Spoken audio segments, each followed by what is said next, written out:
তার সাথে মুসলিম উম্মার কাছে আরেকটি এই মাহে রমজানের শুরুতেই মধ্যবর্তী সময় এসে হৃদয়ে সব মুমিনদের কাছে রক্তক্ষরণ হচ্ছে।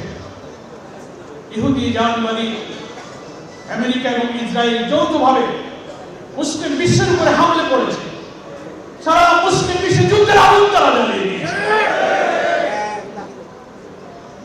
ইরানের সর্বোচ্চ ধর্মীয় নেতা আয়াতুল্লাহ আলী খামেনিকে তার মেয়ে, তার জামাই, তার নাতি সহ সরকার উচ্চ পর্যায়ের লোকদেরকে একের পর এক হত্যা করা হয়েছে। ইতিপূর্বে কিছুদিন ধরে ইরানের সর্বোচ্চ নেতা, সরকারি সেনাবাহিনীর বড় বড় নেতা কর্মকর্তাদেরকে হত্যা করা হয়েছে, হামলা করা হয়েছে। ফিলিস্তিনের মুক্তির সংগ্রামী স্বাধীনতার যোদ্ধাদের উপরে হামলা করে একের পর এক তাদের সেনাপতিদেরকে হত্যা করা হয়েছে। আমরা আজকে ইফতার অনুষ্ঠানে ইসলামের প্রবেশ দ্বার বলে ঐতিহ্যমণ্ডিত চট্টগ্রাম থেকে জায়নবাদী, ইহুদিবাদী, ইসরায়েল এবং মার্কিন সাম্রাজ্যবাদের নিষ্ঠুরভাবে মুসলিম উম্মার উপরে আঘাতের তীব্র নিন্দা।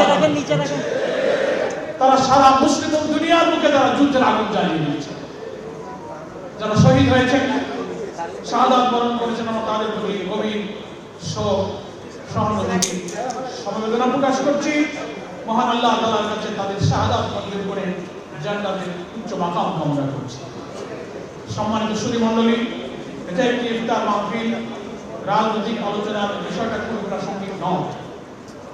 যে সময়ে সিয়াম, এই রমাদান, মুসলিম উম্মাহ একটি জাতি, একটি গোষ্ঠী, একটি হৃদয়, একটি হৃৎপিণ্ড, একটি আত্মা, সেই ক্ষত বিক্ষত আঘাতপ্রাপ্ত আত্মার ক্রন্দন, সেই ক্রন্দন আমরা নিশ্চয়ই প্রকাশ করি।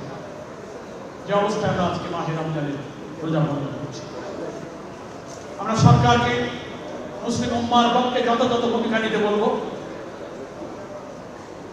মার্কিন এবং ইসরায়েলের এই আঘাতের তীব্র নিন্দা জানিয়ে আসন্ন জাতীয় সংসদে নিন্দা প্রস্তাব নেওয়া এবং মুসলিম উম্মার প্রতিনিধিত্বকারী একটি সরকারের যা কর্তব্য, সরকার যেন তা পালন করে, আমরা এই ইফতার অনুষ্ঠান থেকে সেই দাবি পেশ করছি।